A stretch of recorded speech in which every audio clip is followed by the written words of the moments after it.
प्रधानमंत्री जी ने सीधे सीधे लाभार्थियों के खाते में पैसा जा रहा है।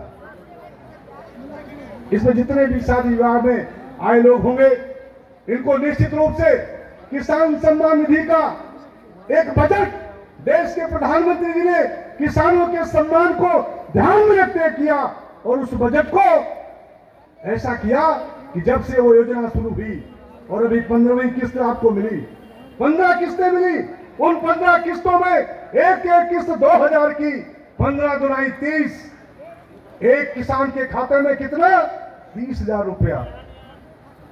और उसमें से कोई लेखपाल, कोई तहसील का कर्मचारी एक पैसा कभी निकाल पाया हो तो किसी को प्रमाण ढूंढने को नहीं मिल सकता। आज गरीबों की बस्तियों में अगर बीमार कोई है तो उसका इलाज कैसे होगा, उसकी चिंता स्वयं प्रधानमंत्री जी ने किया। आज प्रधानमंत्री विवेकाधीन कोष से लेकर के मुख्यमंत्री विवेकाधीन कोष से, और एक एक विधायक अपने क्षेत्र में भी 25-25 लाख रुपए का इलाज का इंतजाम कर सकता है। और इससे भी ऊपर देश के प्रधानमंत्री जी ने कहा कि जितने भी हमारे गरीब लोग हैं उनको सबको आयुष्मान कार्ड मिलेगा। और आयुष्मान कार्ड आज शुरू जब से हुआ लगातार बन रहा है। जितने लाभार्थी हैं उनको एक लाभार्थी को 5 लाख रुपए मुफ्त में इलाज करने की व्यवस्था की।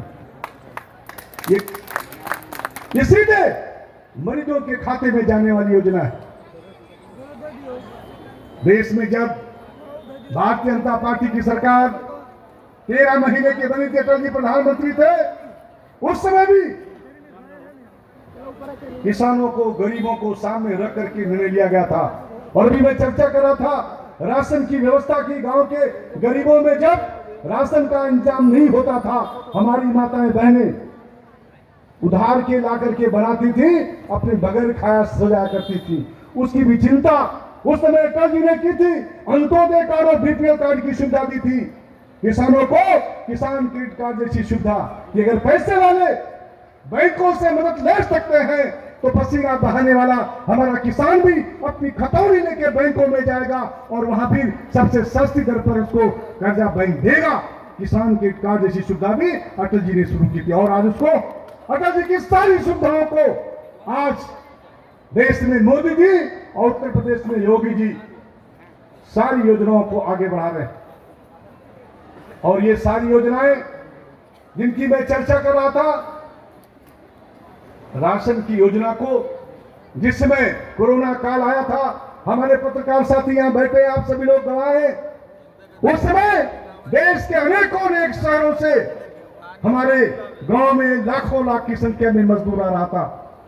और कोरोना की उस गंभीर बीमारी से निपटने के लिए एक तरफ भारत के प्रधानमंत्री जी ने